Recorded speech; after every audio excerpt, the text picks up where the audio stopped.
Muy bien, vamos a resolver el problema 14.44, es este del Jeep. Ok, entonces pone pausa para que lo puedas copiar y yo lo resuelvo.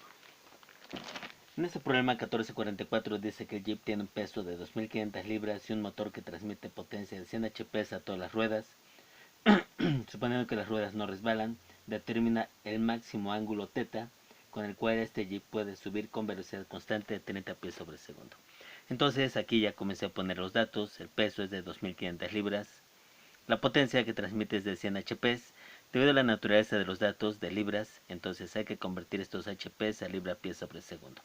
Por ende, el factor de conversión sería que un HP son 550 libra-pie sobre segundo. Así lo multiplicamos y los HP se eliminan. De forma tal que nos queda una potencia de 55.000 libra-pies sobre segundo. Bueno, se requiere el ángulo máximo para que este Jeep pueda subir con velocidad constante de 30 pies sobre segundo. Entonces, aquí dado que nos maneja una potencia y una velocidad, entonces inherentemente la fórmula a aplicar sería potencia es igual a fuerza por velocidad, dada la naturaleza de los datos. Necesitamos una fuerza de arrastre. Para ello, lo primero que tenemos que hacer es sobre el Jeep establecer un diagrama de cuerpo libre. Ya sabes que siempre que esto está en un plano inclinado, te conviene poner el eje de las X sobre el mismo plano inclinado y la Y es normal a esta superficie.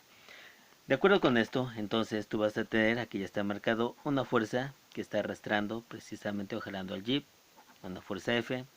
Tendrías a la normal, a la superficie, que creo que aquí no la vamos a necesitar, y el peso W.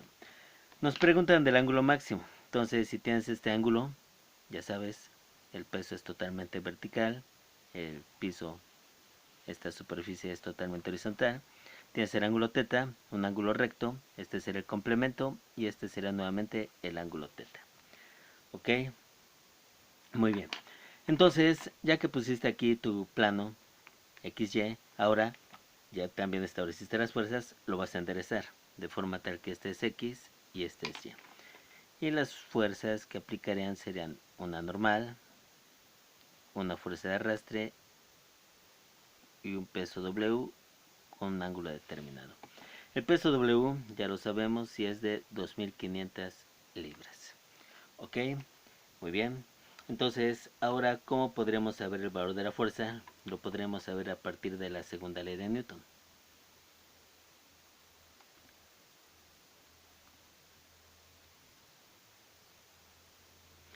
Esta segunda ley de Newton nos diría que la sumatoria de fuerzas en X será igual a la masa por la aceleración en X, tomando el sentido positivo hacia las X positivas. Bien, entonces, de acuerdo con esto, haciendo la sumatoria de fuerzas en X, tengo a la fuerza F y en sentido opuesto, negativo, quedaría el peso por el seno del ángulo para que sea la componente en X del peso. Son las únicas fuerzas en X y esto tiene que ser igual a la masa por la aceleración. La aceleración, dado que se mueve con una velocidad constante, entonces su aceleración es cero. Y por ende nos quedará que la fuerza es igual al peso por el seno del ángulo. O sea que la fuerza va a ser igual al peso 2500 libras por el seno del ángulo. Muy bien, entonces aquí ya lo tenemos. Ahora dijimos que la fórmula a aplicar sería potencia es igual a fuerza por velocidad. Así que si la vuelvo a escribir, nos quedaría que potencia es igual a fuerza por velocidad. La potencia la sabemos y es de 55.000 libra-pie sobre segundo. Esto es igual a la fuerza y la fuerza serían 2500 por el seno del ángulo por la velocidad que serían de 30 pies sobre segundo. Esta fuerza está en libras, motivo por el cual libra con libra se anula, pie con pie se anula y segundo con segundo se anula. Lo único que necesitamos sería pues el ángulo θ, que nos daría el ángulo máximo con el cual se puede dar esta condición. Así es de que si sacamos el despeje del ángulo θ, el ángulo θ sería el seno a la menos 1 de 55.000 entre 2500 por 30.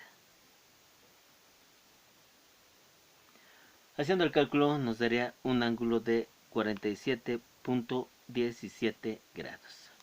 Y de esta manera se concluye el problema.